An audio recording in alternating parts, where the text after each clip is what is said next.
Let's try this again. So Susanna, tell us a little bit about you and who you are. I'm a teacher. I just finished my first year of teaching first grade, and it was a blast. I love kids. I have a really big family, and we all live in the same place. I have several nieces and nephews, so I love to spend time with them. I love to be outdoors biking or walking or just being out and watching the sunset or sunrise. I also love music and reading and cooking. I really love to cook. And that comes in handy when we are talking about food prep, which is such a great skill that you have. You and I have had the pleasure of working together for several months now, and we want to hear all about the progress that you've made. But before we hear about that, tell us ultimately why you chose to invest in nutrition coaching. What were you feeling before we started working together? I kind of felt stuck. Like I had been on a really restrictive diet for 9 months and I saw a lot of progress, but then once it stopped, I just wanted to eat everything because it was super restrictive before, and I didn't know how to eat to nourish my body, but also still enjoy food. And so I just saw like so many of your posts were so encouraging and I really resonated with. And I knew that like if I wanted to experience food freedom and to change the way I viewed food and not like gain all that weight back, I knew that it would be a huge help to work with you, and it has. So investing in yourself is super scary, right? Especially because you had invested in yourself previously and it didn't work in a lot of ways. It worked, but it wasn't something that you felt like you could sustain confidently for a lifetime. So did you have any fears or reservations about pulling the trigger and investing in nutrition coaching?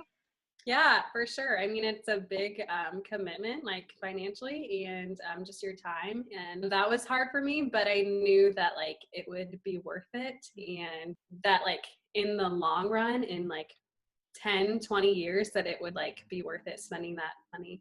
So you have such an amazing ability to kind of think about the long-term gratification, which I think is a superpower because a lot of us can't do that. But you saw what chronic dieting could do, right? And the damage ultimately that it had on your self-esteem because you lost the results that you achieved and on your health and on your body. And we're able to say, I want this to be something life-giving long-term. And so I need to take a different course of direction, a different path. So what do you think was most influential in helping you overcome that limiting belief or the fear of investing in yourself? Because you're right, it is time, energy, money, like that is enough to scare a lot of people away, and yet here you are. So how did you kind of overcome that barrier? I think because like I had tried so many different things and like tried this diet and invested in it, and I saw that it like didn't ultimately work. And I'd seen like just how you shared people's stories of how like they were able to experience food freedom, and that's like what I wanted. And I want to have like that relationship with food so that when I have kids, I'm able to instill that into them and give that, help them like create a positive relationship with food. I love that.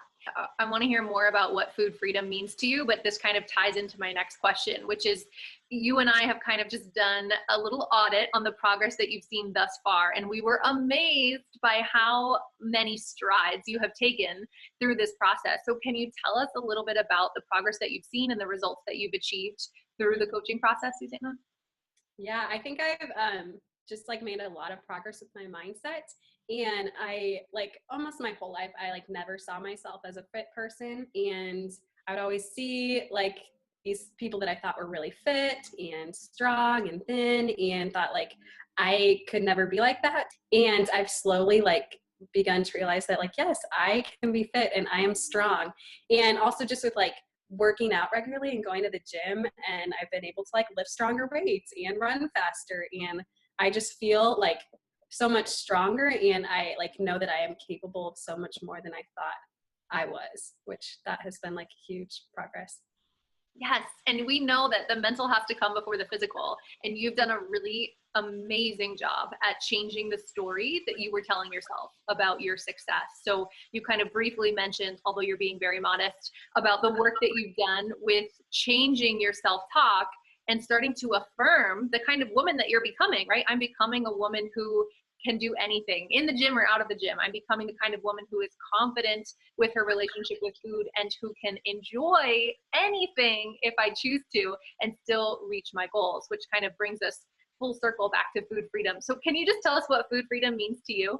I've like seen like two sides that like aren't food freedom, is like the super restrictive where like you can only eat this and this and this and you can't have any of these other foods. And then like after I stopped that, then it was like just like the overindulgence, kind of the other side where like now I want to eat whatever I want because I haven't been able to for so long. And I think that like food freedom's sort of somewhere in the middle, just like that balance of like eating a lot of food that's like nourishing and helpful for my body, but also feeling the freedom to eat fun foods that like bring joy to my life and taste good, and then like not feeling the shame and guilt for eating like things that maybe aren't like healthy. Separating the morality from our food choices and learning how to nourish our bodies, but also tickle our taste buds, because the two can go hand in hand, which is obviously what I'm all about. So final question, Susanna.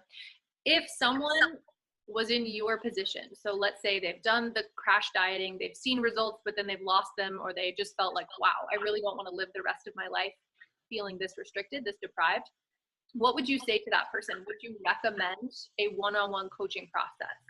Yeah, I would say that it's definitely worth it, because there isn't like one magical diet that works for everyone. All our bodies are different and we all need different things based on our goals. And I think that's what's so powerful about the one-on-one nutrition coaching, is that like we get to work together to help figure out like what is the best for my body and what will help me reach my goals. And I don't think I told you this, but probably 3 or 4 years ago, you had like some sort of challenge, and I like emailed that I was interested, but I wasn't able to afford it at the time. And I always like wonder like what would have been different if I started then 3 or 4 years ago. But I know that going through everything like helped me get to where I am today. Oh my gosh, I had no idea. Wow. Yeah, I like have this email in my email inbox of like when I like emailed you that I was interested about some challenge you were doing.